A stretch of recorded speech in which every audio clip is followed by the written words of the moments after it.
CCTV ও গোপন সূত্রে সাফল্য রূপনারায়ণপুর পুলিশের জালে আন্তরাজ্য চেনো ছিনতাইবাজ। অপরাধ দমনে তৎপরতার এক উজ্জ্বল দৃষ্টান্ত স্থাপন করল সালানপুর থানার রূপনারায়ণপুর ফাঁড়ি। সম্প্রতি চেনো ছিনতাইয়ের একটি ঘটনায় দ্রুত তদন্ত চালিয়ে আন্তরাজ্য এক ছিনতাইবাজকে গ্রেফতার করে বর্ষর সাফল্য পেল রূপনারায়ণপুর পুলিশ। পুলিশ সূত্রে জানা গেছে, নাগপুর আমরাবতী এলাকার বাসিন্দা ভরত গুরুদাস মাল ওয়াসওয়ানি নামে এক ব্যক্তি কয়েকদিন আগে রূপনারায়ণপুরের ভিডিও অফিস সংলগ্ন এলাকায় এক মহিলার গলার সোনার চেনো ছিনতাই করে চম্পট দেয়।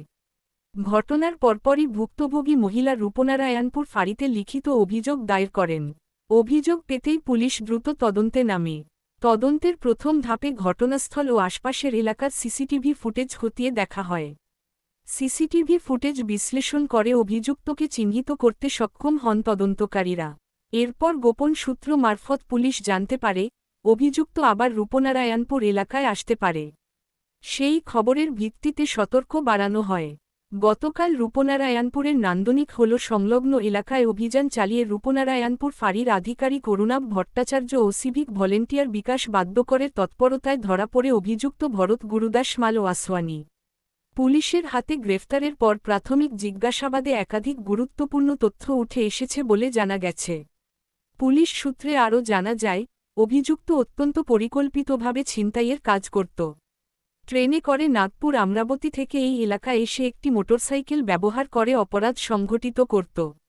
ছিনতাইয়ের পর নির্দিষ্ট সাইকেল স্ট্যান্ডে মোটরসাইকেল রেখে ফের ট্রেনেই নিজের বাড়ি ফিরে যেত সে। এই কৌশলের মাধ্যমেই দীর্ঘদিন পুলিশের নজর এড়িয়ে চলছিল অভিযুক্ত। ধৃত ব্যক্তিকে মঙ্গলবার সকালে আসানসোল আদালতে পেশ করা হয়েছে। তদন্তের স্বার্থে পুলিশ 14 দিনের পুলিশি হেফাজতের আবেদন করেছে বলে খবর। পুলিশের দাবি, হেফাজতে নিয়ে জিজ্ঞাসাবাদ করলে আরও একাধিক ছিনতাইয়ের ঘটনার সঙ্গে তার যোগসূত্র প্রকাশ পেতে পারে এবং উদ্ধার হতে পারে লুট হওয়া সামগ্রী। এই ঘটনায় এলাকায় স্বস্তির হাওয়া বইছে। সাধারণ মানুষ পুলিশের এই দ্রুত ও কার্যকর পদক্ষেপকে সাধুবাদ জানিয়েছেন।